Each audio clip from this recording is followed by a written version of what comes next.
Gustavo, ¿cómo estás? Bien, buen día, muchas Hola, gracias por la Gustavo. invitación. ¿Cómo están? Buen ¿Cómo día. estás? Bien, bien.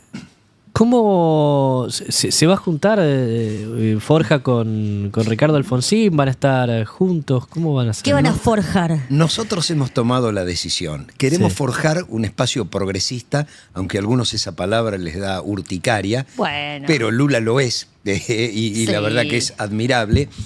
En realidad, Ezequiel, vos estabas hablando de la crisis del radicalismo, la crisis de representación del radicalismo. Sí. Yo milité en el radicalismo desde los 70, ¿sí? En lo que era la Juventud Radical Revolucionaria, después en el alfonsinismo. Y la verdad que uno quería un país con equidad, con justicia social, con independencia económica, con soberanía política, con derechos humanos, la democracia y la república de la mano. Y la verdad que cuando yo veo a algunos exponentes del radicalismo, como de Loredo, digo, bueno, o este hombre se equivocó de partido o yo en su momento me equivoqué de partido, porque no tenemos absolutamente nada en común. Claro. Digo, es un hombre de la derecha pura y dura, cuyos valores están en las antípodas de lo que uno pensó y militó, y además de lo que hizo Raúl Alfonsín. Entonces, Ricardo no está participando de la UCR hace mucho tiempo, hace 8 años. Pero que no se desafilió. No se desafilió, pero no tiene actividad desde el 2015 adentro de la UCR. Claro. Bueno, fuimos conversando y le dijimos, ¿por qué no, a través de Forja, construimos una alternativa dentro del campo democrático, nacional, popular? Porque no todos. Hay que pensar que la próxima es una elección legislativa. Digo, no es una elección Sí. ejecutiva. No se elige ni gobernador, ni intendente, ni presidente. Entonces, ¿por qué no ampliar el campo del progresismo, el campo de la democracia, con una variante alfonsinista, de centro-izquierda, socialdemócrata, como uno la quiera llamar, de la democracia social, que acompañe un proyecto? Y después, bueno, después en el 2027, seguramente cuando allí se definan candidaturas, nos encontraremos con otras fuerzas políticas. Pero hay muchos radicales, socialistas, que a lo mejor no votaron al peronismo y no lo quieren votar, pero que no están dispuestos a seguir, porque esto lo vemos permanentemente, con el PRO y están muy lejos de Milei. Bueno, ¿quién está representando esas ideas? ¿Quién está representando el alfonsinismo del 83? El juicio a las juntas. Digo, si este radicalismo no se anima a expulsar a Benedict, que reivindicó a Astiz, Claro. que es un genocida. Entonces, bueno, me parece que hay un espacio político que fue desapareciendo en la Argentina, pero que la necesidad está.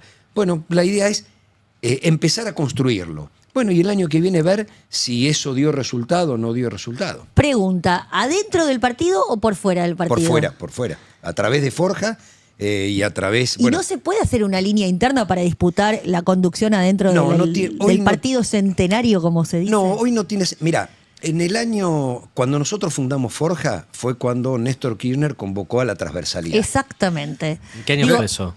Nosotros lo constituimos formalmente en el 2008, cuando fue la crisis con Cobos, pero Claro. ya Claro. participábamos de la transversalidad entre Claro. el 2005 y el 2006.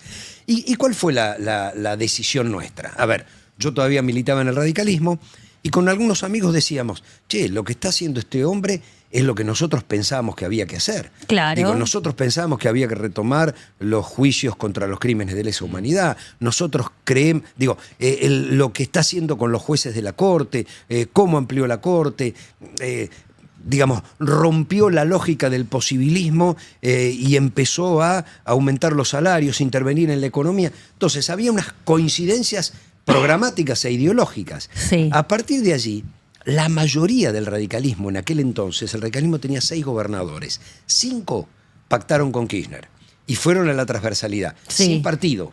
Se armó, en aquel momento el régimen electoral era distinto, entonces vos podías armar una confederación con partidos pequeños. Se armó la transversalidad. Cuando vino la crisis, los que estábamos allí por una cuestión ideológica decidimos armar nuestro propio partido y otros se volvieron al radicalismo. A partir de ahí el radicalismo cada vez fue más conservador, cada vez fue más liberal y termina en el pacto con Macri. Bueno, y nosotros cada vez nos corrimos más de esa mirada. Entonces es muy difícil hoy estar en un mismo lugar con gente que piensa de manera absolutamente distinta. Entonces, a ver, le pasó a Cafiero en el 85 claro, con Herminio Iglesias. Sí. Digo, terminó ganando por afuera y después fue el candidato a gobernador. Entonces, pero me imagino porque, digo, no es solo vos, no es solo esta historia. También pienso en Leopoldo Moró, pienso en Leandro Santoro. Exacto. Son dirigentes de peso y de representatividad y que me imagino que si se juntaran y fueran por adentro podrían hacerle mucha fuerza al statu quo radical. Es una posibilidad. Nosotros creemos que, vuelvo a repetirte, en esta elección parlamentaria, como vos no estás definiendo cargos ejecutivos, es más fácil la construcción política. En los cargos ejecutivos uno elige quién quiere de presidente o quién no quiere de presidente. Claro. Quién quiere de gobernador o quién no quiere de gobernador. Bueno, acá en una elección de medio término está la posibilidad de representar ideas. Entonces, obviamente, con Leopoldo nos llevamos muy bien, pensamos lo mismo. Claro. Con Leandro nos llevamos muy bien, pensamos lo mismo. Claro, claro. Algunos han elegido un camino, a ver, desde Forja, nosotros construimos un partido político. Gobernamos hoy una provincia. Sí, tienen un gobernador, que es la de Tierra del Fuego. Que es Tierra del Fuego. Es decir, claro, tenemos una posición política muy clara. Lo que dijimos es, en la provincia de Buenos Aires, que es el primer ensayo que estamos haciendo, hay una vacancia. La vacancia es la del alfonsinismo. Es verdad, hay mucho alfonsinismo en la provincia de Buenos Aires. Y esa vacancia no la está ocupando nadie, y cuando vos hablas con dirigentes que aún permanecen en el radicalismo, dicen, yo no quiero más esto. A ver, ayer se votó la modificación de la movilidad jubilatoria. Por lo menos los jubilados recuperan un poquitito. Entonces vos decís, bueno, Unión por la Patria es el bloque de una minoría intensa, que no es mayoría, y que vota esto por convicción. Vos ves que el PRO votó, el radicalismo votó, los partidos provinciales votaron, el peronismo federal votó. Termina la votación y Macri sale a apoyar el veto. Es decir, a la mañana le dice a sus senadores que entonces hay un sector de la política que solo está disputando poder arriba. Claro. Y no le importa a la gente. Y a lo mejor esos mismos senadores mañana votan en contra de la ley que votaron a favor. Sí. Entonces uno dice, a ver, construyamos desde las ideas. Yo creo que se ha perdido la brújula. En la navegación, cuando perdés la brújula, necesitas encontrar otra. Para mí en la política la brújula son los principios. Bueno, volvamos a los principios que nos hicieron militar en política. Digo, yo mantengo los mismos principios. Entonces nos juntamos y presentamos una opción dentro, vuelvo a repetir, del campo de las coincidencias nacional, popular y democrático. Ese es el objetivo. Y ahora, perdón. No, ¿y cómo lo ves? Justamente usted gobierna Tierra del Fuego, ¿no? ¿Cómo ves el vínculo de Milei con las provincias en este momento? Pésimamente mal. Porque tienen que hacer malabares los gobernadores que no son del mismo... Bueno, el ataque... que no coinciden ideológicamente. El ataque que han recibido, Milei además fue uno de los 5 que no firmó el Pacto de Mayo. El grupo de los 5. Es uno de los 5 que no lo firmó. Fíjate vos que Milei, a través de su Cancillería, ha tenido un desprecio por el tema Malvinas brutal. Sí. Bueno, Milei es el gobernador de Malvinas. Exacto. Digo, Malvinas es territorio de Tierra del Fuego. Entonces ya hay una diferencia insalvable con el gobierno de Milei y que tiene que ver con la reivindicación de las Malvinas, que además en Tierra del Fuego es muy especial, porque digo, el punto más cercano de Malvinas es Río Grande. Claro. Entonces ahí se vive de manera diferente. Después tenés que vivir en una isla donde si vas por tierra tenés que hacer 4 aduanas para ir de una provincia argentina a otra provincia argentina. La gente no sabe que tenés que pasar por Chile. De Santa Cruz tenés que pasar por Chile, pero tenés que pasar 2 veces. En la punta de Santa Cruz, cruzás por barco y después es en la punta de Tierra del Fuego. Es decir, haces 4 aduanas. Entonces, no te dan los fondos. No te dan los fondos para la educación. No te dan los fondos para la caja de jubilación. No le están pasando la coparticipación que corresponde. No le han dado la continuación de las obras. Entonces, bueno, se arreglan como pueden todos los gobernadores. Y cuanto más lejos estás del poder central, más complicado se hace. Digo, la Claro. destrucción de Milei al sentido de unidad nacional es brutal. Y en este contexto, ¿cómo lo ves también a la posibilidad de que se haya una unión, una cohesión entre los propios gobernadores? Porque no lo veo ahora con la misma dinámica, la misma intensidad a algunos que eran quizás más cercanos a Juntos por el Cambio y que en un principio se mostraban aguerridos y ahora le fueron a firmar el Pacto de Mayo y están a disposición. Mira, yo con el respeto que merecen los gobernadores, porque fueron electos por voluntad popular, creo que tienen una estrategia equivocada. Y yo pongo el ejemplo en el tema educativo. Digo, yo hace 35 años que soy docente universitario, profesor por concurso, y a lo que voy es, el deterioro salarial en las universidades fue brutal en 6 o 7 meses. Ahora, Milei tuvo que dar marcha atrás en el giro de fondos, estamos hablando para pagar la luz y el gas, Sí, no sí, estamos sí, hablando sí, para sí. otra cosa. Tuvo que dar marcha atrás porque salimos a la calle, porque 1 millón de personas salieron a la calle en todo el país. Entonces, él solo retrocedió cuando uno no solo puso resistencia, sino que avanzó en sus reclamos. Los gobernadores, en yo te voto todo y espero que vos me des, no lo está cumpliendo. Digo, más allá de la injusticia de lo que hizo Macri con la coparticipación en la ciudad de Buenos Aires, que le sacó a la nación una parte importante de recursos para dárselo a la ciudad, porque era del mismo signo político, digo, violando la ley de coparticipación, porque violó la ley de coparticipación. Digo, independientemente de eso, hoy el macrismo le dio todo con la promesa de que le iban a restituir los fondos y tampoco se los dieron. Entonces, creo que es una estrategia equivocada. Ahora, yo veo, lamentablemente, en algunos, un antiperonismo mayor que la oposición a Milei. Y se olvidan que el que gobierna es Milei. Digo, no gobierna Cristina, gobierna Milei. Y creo que es una estrategia equivocada. Pero están todos midiendo qué es lo que pasa en la sociedad. Claro. Mientras Milei tenga el 45-50% de aceptación, y eso ocurre porque muchos no quieren reconocer su frustración y dicen, bueno, todavía tengo esperanza, me va muy mal, pero todavía tengo esperanza. En algún momento eso se va a cortar.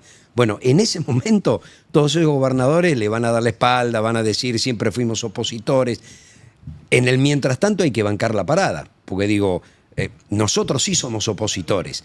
Entonces, volviendo al primer tema, es si somos opositores, queremos construir una alternativa opositora desde otro lugar, que se va a complementar con otras alternativas opositoras, pero queremos dar la chance de los que tienen una historia diferente, vuelvo a repetir, radical, socialista, incluso peronista, también tengan la oportunidad de expresar esa oposición. Digo, claramente vamos a ser opositores a Milei, claramente es eso.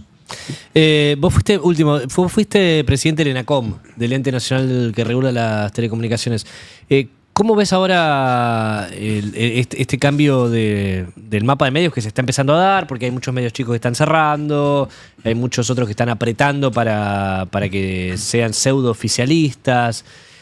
Antes había censura, pero había libertad en realidad para expresarse en los medios de comunicación, y ahora no hay censura, pero en realidad sí la hay. ¿Cómo es el asunto? Yo lo veo con mucha preocupación. Lo veo con preocupación por lo que no hicimos y pudimos haber hecho, y la verdad que lamentablemente no estaba en mis manos. Yo le llevé al Poder Ejecutivo 2 proyectos muy claros. Uno para derogar el DNU de Macri, que había derogado la ley de medios, para avanzar y mucho. Me acuerdo que lo habíamos hablado en su momento. Exacto, esto. bueno. Sí. Y lamentablemente no hubo acuerdo entre los 3 actores que definían el gobierno, que eran Alberto, Cristina y Massa, y eso impidió que pudiéramos avanzar, por ejemplo, sobre las plataformas, para que no podíamos grabarlas, no podíamos ponerle impuesto por decretos, eso se tiene que hacer por ley, pero sí lo que ha hecho Europa, ponerle una cuota de pantalla para que haya producción nacional, etcétera, Claro. etcétera. Bueno, y recuperar muchas cosas que hacen a la libertad de expresión. Todas esas cosas fueron derogadas primero por el macrismo y ahora ratificadas esa derogación por el gobierno de Milei. Por ejemplo, los canales de cable, esto se llama Mascarri, tienen obligación de transportar en su cable las señales de aire y las señales de noticias. Sí. Si vos le quitás esa obligación, el dueño del cable decide qué canal de aire pone y qué canal de noticias pone. Entonces, él está decidiendo qué vas a ver y qué no vas a ver. Entonces, si decide que estos 3 canales de noticias no los vas a ver, los dejas de ver. Eso por un lado. Y por otro lado, hice un proyecto de pauta. Para mí la pauta tenía que cambiar y que debía repartirse por tipo de medio y de manera federal, porque el gobierno, a través de la pauta y en favor de la libertad de expresión, debía trabajar en el sostenimiento de un sistema de medios autónomo, pyme, cooperativo, pequeño, etcétera, etcétera. Hoy, ¿qué están haciendo? Quitan la pauta. En realidad es mentira que la quitan porque la pasan por otro lado a los grandes grupos, pero se la quitan a los chicos y los están asfixiando. Entonces es una manera de censurar y de atacar a la libertad de expresión por 2 lados.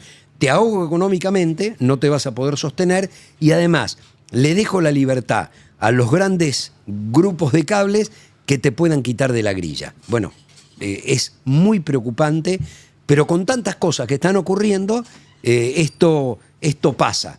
Y con esto pasan muchas cosas más. Gustavo, muchas gracias por venir. A vos, gracias. Gustavo López de Forja, ex presidente del ENACOM. ¿La actividad con Ricardo Alfonsín? Es el próximo jueves a las 6 de la tarde en la Bancaria de San Martín. Bien, bien. Bueno, vamos a ver qué surge de eso. Vamos a estar siguiéndolo. Gracias. Gracias.